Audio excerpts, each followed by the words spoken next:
Full information of breast augmentation boost enlargement यानी कि स्तन का बड़ा करना। उसी वीडियो में मैंने बताया था कि मैं आपको जो है ऑपरेशन के बाद की जो जैसे केयर है, बहुत सारे लोगों का प्रश्न रहता है कि वो कैसे होगी। इससे सब रिलेटेड मैं आपको यहाँ पे शॉर्ट में चीज़ें बताने जा रहा हूँ। तो ब्रेस्ट ऑगमेंटेशन यानी कि बूब्स का एनलार्जमेंट यानी कि स्तन का बढ़ाना या स्तन की वृद्धि करना।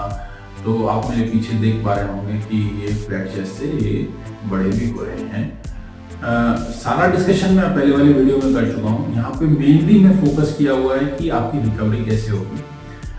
तो उस वीडियो में मैंने बताया था कि आपका जिस दिन सुबह ऑपरेशन होता है, बाय द इवनिंग आप बहुत कंफर्टेबली वॉक करके और जो है सीढ़ी उतर के सीढ़ी चढ़ के कैसे भी आप जा भी सकते हैं, आ भी सकते हैं, ऐसी कोई दिक्कत नहीं होती है। ये इंपॉर्टेंट है कि सेम डे जिस दिन ऑपरेशन हुआ है उसी दिन आप एकदम मतलब अपने आप को नॉर्मल फील कर रहे हैं। उस दिन आप नॉर्मल डाइट भी ले सकते हैं और चलना फिरना, टी कॉफी जो लेना है आप लीजिए। फास्ट फूड के लिए स्ट्रिक्टली मैं मना करता हूँ कि फास्ट फूड मत लीजिए, कोल्ड ड्रिंक मत लीजिए, ये चीज के लिए मैं मना करता हूँ। कुछ एक 3-4 दिन के लिए स्पाइसी डाइट का जो है आप सेवन मत करिए।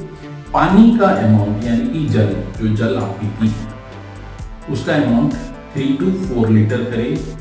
ये वेरिएशन होता है बेसिकली कौन सी सीजन है, ठंड है, गर्मी है, उसके अनुसार आप कम या ज़्यादा कर सकते हैं। लेकिन कोशिश करिएगा कि रेंज लगभग रहे तो आप हाइड्रेट रहे। फल, सब्जियां और जो है कुछ एक चीज़ें जो होती हैं वो बहुत इंपॉर्टेंट होती हैं, वो हमारी एडवाइस आपके साथ रहती है, तो ये इंपॉर्टेंट है। मैंने जैसे बताया कि आप चल फिर सकते हैं। चलने के लिए आप किलोमीटर्स एंड किलोमीटर्स भी चल सकते हैं नेक्स्ट डे ऑफ सर्जरी। यानी कि आपका जो है सोचिए कि मंगलवार को अगर आपका ऑपरेशन हुआ, बुधवार से आपको अगर वॉक पे जाना है 5 किलोमीटर्स के लिए तो आप जाइए। अगर आपको ठीक लगता है या आपकी पहले से हैबिट है कि मैं 2 किलोमीटर, 3 किलोमीटर या 5 किलोमीटर की वॉक करती हूँ तो मेरे को कोई उसमें दिक्कत नहीं है।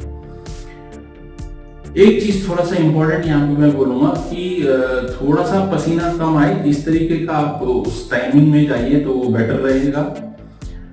हैंड मूवमेंट्स की बात आती है कि हैंड मूवमेंट्स जैसे मैं ये कर रहा हूँ उसमें कोई दिक्कत नहीं है। आप अपना खाना भी बना सकते हैं। प्रॉब्लम आती है कुछ चीजों में कि जिस तरीके से आप जब हैवी स्ट्रेनस एक्सरसाइज करने के बारे में सोचते हैं या आप भारी बाल्टी उठाने की बात सोचते हैं तो हम वहां पे आपको मना करेंगे। यहाँ पे हम आपको बोलेंगे कि चेस्ट से रिलेटेड जितनी भी मसल्स हैं आप उनका लाइट यूज करिए। हम आपको कोई भी मना नहीं कर रहे हैं और बल्कि हम एडवाइस कर रहे हैं। अगर आप उनसे एक्सेसिव या पावरफुल वर्क की कामना करते हैं या आशा रखते हैं तो शुरू में हम आपको ये चीज मना करेंगे, क्योंकि हमारी पेक्टोरलिस मसल्स जो होती हैं उनका अटैचमेंट यहाँ तक होता है। पेक्टोरलिस मेजर, माइनर, ये सारी मसल्स होती हैं, ये हमारे चेस्ट में जुड़ी हुई रहती हैं। तो हम कहेंगे कि इनका उपयोग जो है आप करिए, जरूर करिए, लेकिन हैवी नहीं। ये चीज हमारी तरफ से मना रहती है। और क्या मना रहता है कि शुरू के कुछ महीनों तक हम आपको जो है माने स्विमिंग करने के लिए मना करते हैं, समुद्र में जाने के लिए मना करते हैं, क्योंकि ये जो यहाँ का जो पानी है, जल है, वाटर है, वो इन्फेक्टेड भी हो सकता है और आपको फिर नुकसान पहुंचा सकता है। तो हम ये इनिशियल पीरियड में मना करते हैं इस चीज को।